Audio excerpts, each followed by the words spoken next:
Welcome back to News in Focus. So what is happening between NERSA and Eskom? Well, for the 2026-27 financial year, you as the consumer will be paying more for electricity. Now, this comes after NERSA admitted it had made a quote-unquote mistake in terms of its agreement with Eskom. Joining me now to unpack this, I'd like to welcome Professor Vally Padayachee. He's a power and energy expert, and of course, he served on the board of City Power, and of course he was a member of Eskom. Prof, thank you so much for joining us in studio. Salam and Walaikum salam. a very good evening to you, Faraz, and I'm glad to be on the show. No, it's an absolute pleasure. Prof, talk to us about, all right, so Eskom would go to NERSA. They would, of course, give their sum or total how much they would like to have in terms of an electricity increase. How does that go about? Because when we see what has happened now, of course, a mistake which has been admitted by NERSA, this is quite unprecedented. So break this down for us, Prof. Vally, on how this actually works. Thank you, Faraz, and I think that's an excellent question to start the conversation with. But I've got to be careful. I've got to keep it simple because it can get very complex. Sure. Any tariff regime can get very complex. So to keep it very simple, by law, every year, the utilities, the electricity utilities, meaning Eskom and the municipalities, have to apply to the regulator, NERSA, for a tariff review, which could be changed. And generally it's annually, but Eskom generally goes for 3 years. So this is the MYPD6. Don't worry about that, but that's just that process. And once a tariff gets allocated, I mean, NERSA goes through a significant process on the Eskom side of public hearings. So there's significant input and influence into that. And then eventually they allocate a tariff, say an average tariff increase, but it varies depending on the categories. And that gets implemented, right? Now, what had happened here, and just a bit about detail, Eskom is also currently unbundling. Yes. Right? So generation, transmission, distribution, which has slightly complicated that process. So in that unbundling, there were certain aspects that needs to have taken place in terms of the revenue generation. And that, to keep it simple again, related to the transfer of some of the units into commercial services, and there was one other aspect that needed to be taken. That is where the errors came in, those two errors. And so when Eskom got their tariff allocated, which was 12.34%. This is for the 26-27 financial year. Yes, and then it was 5% and thereabouts next 2 years. Then they picked up the errors, the Eskom team. Eskom. Right, okay. So they went back, they didn't go back to NERSA, because in terms of the process, as I understand it, maybe as a disclaimer, I'm not a lawyer as well. Sure. So what they've done is they went for a judicial review, court review, because I think that's the only process where the errors can be corrected. Right. Okay. And that's where you saw that NERSA got involved because they had to be pulled in. And so it was a court process. And then, to keep it simple, NERSA agreed. They admitted to the error. They did it publicly on an official media release, I think on the 27th, 28th. Yeah, it was last week Thursday. And then to get to the end point, Eskom had applied for a 107 billion rand shortfall. That was the shortfall. But with the out-of-court, let's keep it simple, out-of-court settlement, which was done behind closed doors, they agreed to 54 billion rand, which translated to no increase for this financial year, and then another 3% and 3% for the next 2 financial years, which meant an average of 8% or 8.8% from 5% for the next 2 financial years, meaning 26, 27 and 27, 28. So, Prof, you're talking about an out-of-court settlement. This was done, from what we understand, in secret. I just want to know, when it comes to public participation, something like this, did there need to be public participation, given that this comes in terms of a tariff hike which hits the consumer directly? Well, let me emphasize again, I'm not a lawyer. Yeah, yeah. But I'm going by what NERSA had indicated in the media statement. So what they said is that this is not a normal application by Eskom, obviously, because Yeah, sure. it's a judicial review. So in terms of a judicial review, what according to the NERSA statement, as I understand it, they did not have to go for this public hearing and the normal processes, where they actually had to consult with municipalities as a 40-day process, etc. So that is why between Eskom and them, NERSA, they went for this out-of-court settlement. But NERSA also tried to cushion this impact by bringing it down, by negotiating from 107 billion to 54 billion to try and cushion. So I must give them that credit, although they've made mistakes, to assist the consumers. Because, well, I'm just saying mathematically, if it was 107 billion, that's almost twice. It could have been a lot more increase. But they did admit to an error. Okay, so Prof, for the viewer out there, when we look at Eskom, of course, they've been plagued with years of mismanagement, financial difficulties. Of course, as a board, as an organization, they're going to say, all right, we need to try and recoup as much money as possible. I'd like to think that when they sit with their accountants, when they sit with their financial heads, they find out a figure, not willy-nilly. It's, of course, a lot of calculations that come into it. So when they go to NERSA, who has the stronger negotiating power when it comes to the ultimate decision? You've mentioned now, of course, Eskom had applied for 107 billion rand. NERSA was able to negotiate them to bring it down. Is NERSA the ultimate stopgap in terms of deciding how much Eskom receives for that financial year? No, you must be very careful. The negotiations are based on a set of rules. Let's call it law. All right. So there's rules that they need to follow. And my assumption, of course, I don't know the detail, is that probably NERSA also agreed that there was a shortfall of 107 billion. Okay. But I think where the sanity prevailed, in my opinion, was that both NERSA and Eskom agreed that if they, well, I'm just assuming, right? If they went for 107 billion, if Eskom had insisted on that, I'm not sure they had, but if they insisted on that, the quantum of the tariff increase, the new tariff increase, would have been way out, right? Significantly more than this average of 8 or 9%, right? Which is still high enough. Yeah. So I think that is where I think NERSA is also saying it in a statement, that they were able to negotiate. So based on the facts, because it's a willing, I won't say willing buyer, willing seller. Yeah, no, I don't think it's that case. In any agreement, when two parties agree to it, you can agree to anything as long as it's legal, right? So my assumption is that both Eskom and NERSA agreed to this.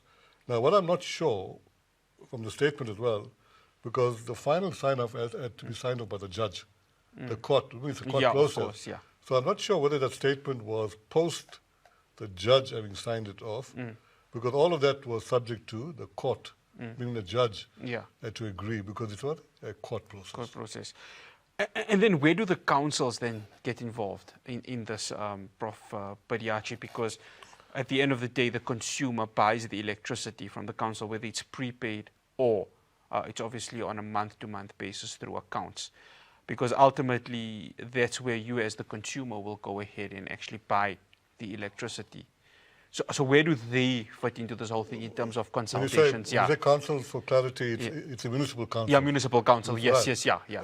And I'm glad you asked that question, because besides your normal customers, which is your industrials, commercials, and residentials, the municipalities are also an Eskom customer, because they buy the bulk from Eskom. Yes. So this tariff increase is going to affect the municipalities, because they're buying it, and they've got to put their margins, which is also regulated, right? And that's why the municipalities are also very, very unhappy. And I represent the municipalities using another act, and I can tell you that's definite. And so the municipal customers, which is 60% of the country's end users, are municipal customers.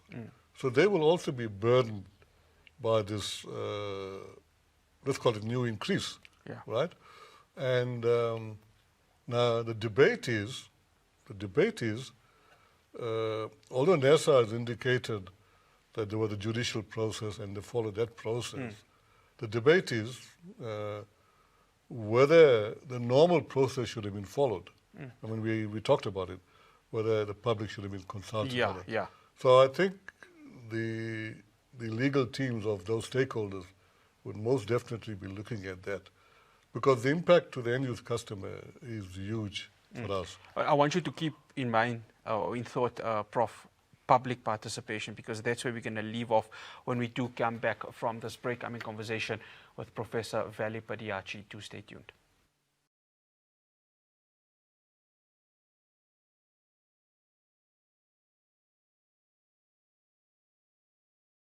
Welcome back to News in Focus. I'm still in conversation with Professor Vally Padayachee. He is a energy and power expert, and also he was the former executive manager at Eskom and former senior executive at City Power. Again, thank you so much for staying with us, Prof. Padayachee. I want to touch on public participation. So how does the public get involved? Because at the end of the day, I mean, you and I are both part of the public, and we are the tax-paying citizen, not only the tax-paying citizen, but also the purchaser of power.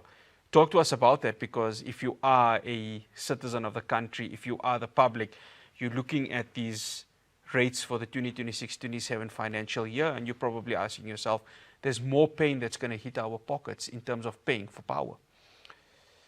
Yeah, we did allude to that at the beginning, but let me just get into a bit more detail.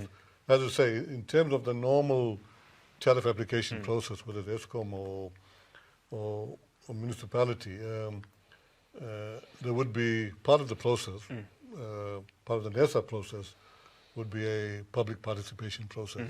So you have other interventions. Actually, even from the Eskom tariffs, the municipalities also by law, through the MFMA, gets consulted within 40 days of that being thing. But the public gets consulted. Actually, it's quite a rigorous process from the Eskom application side. The NERSA team would go countrywide, generally, in person, sitting. On very rare occasions, it's done virtually. So public, and I've been there a number of times on both sides. Right? So you get a cross-section of the public coming in there. Right? So you get, well, public is also stakeholders and all of that. But you get the real people, let's call it, being respectful, poor people, people from the lower LSMs, you know, from LSMs 4 and below, who come there and voice their concerns. And so NERSA takes all that into consideration. And then there's an important aspect as part of the NERSA mandate, and I've alluded to it a number of times, is the balancing act. And the balancing act means that NERSA has to protect the interests of all the stakeholders along the value chain, including Eskom, the municipalities, generators, etc., and the customers. But the balancing act is very simply, they've got to ensure that the utilities, meaning Eskom and the municipalities, remain viable, sustainable. So they need to be given cost-reflective tariffs, while at the same time, they've got to have a lower affordable tariff. And for us, this is where I call it a key deal.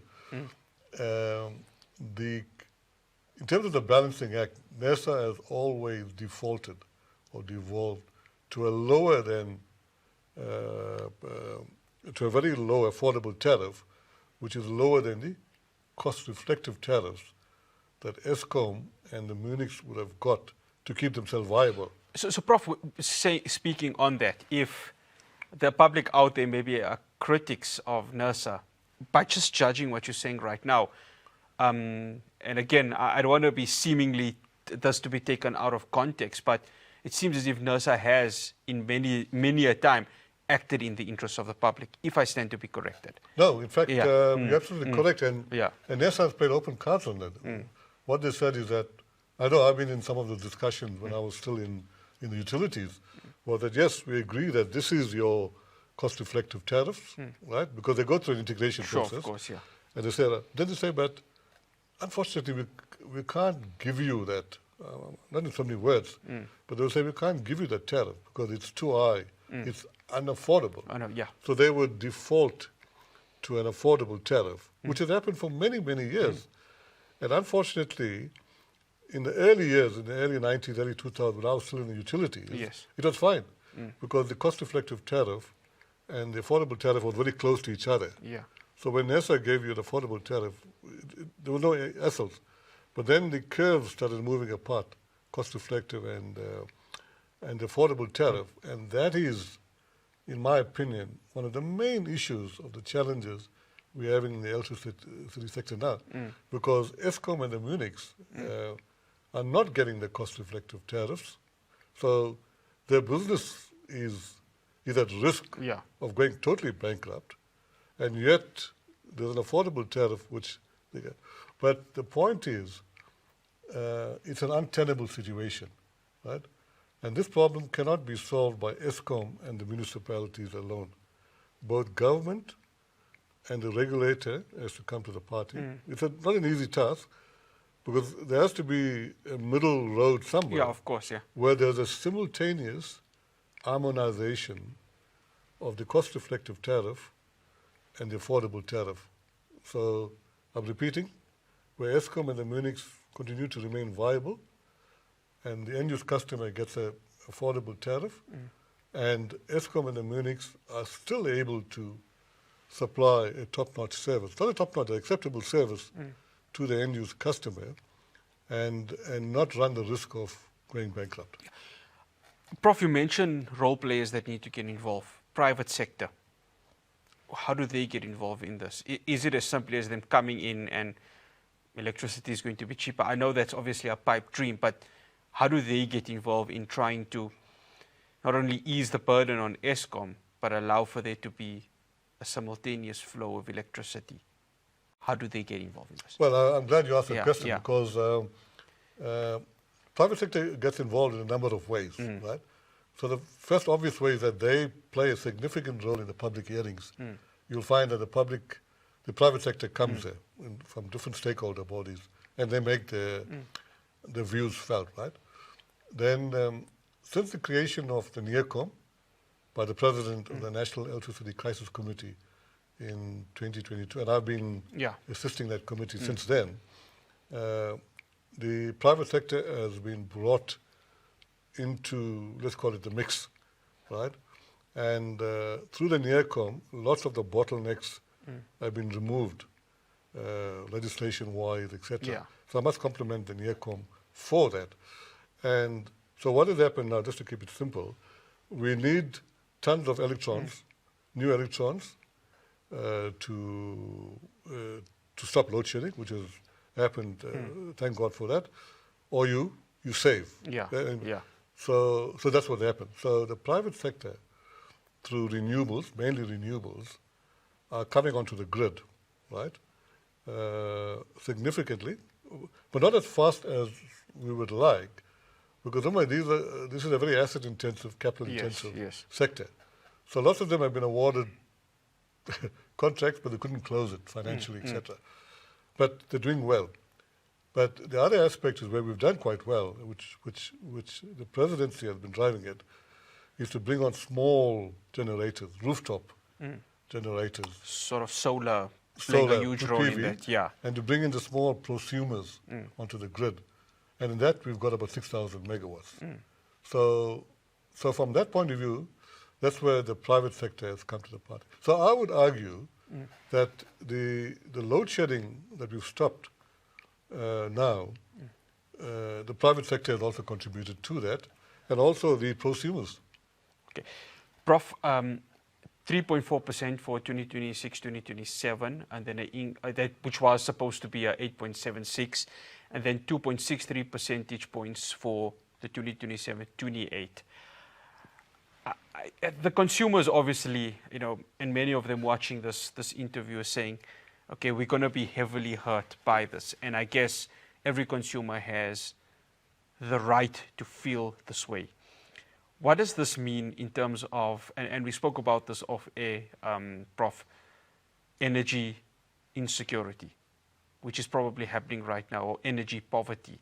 Many households are suffering without energy. They don't have the ability for that to occur.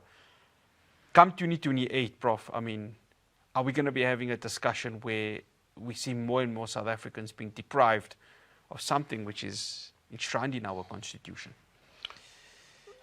I'm glad you brought that up because that's a significant challenge from two ways, right? So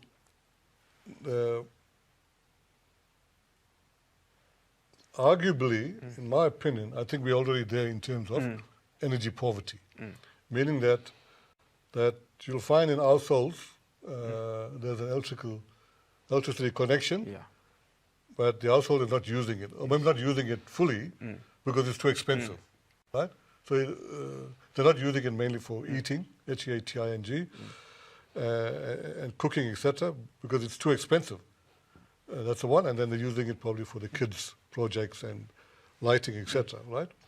So that energy poverty is increasing, right? Lots of people.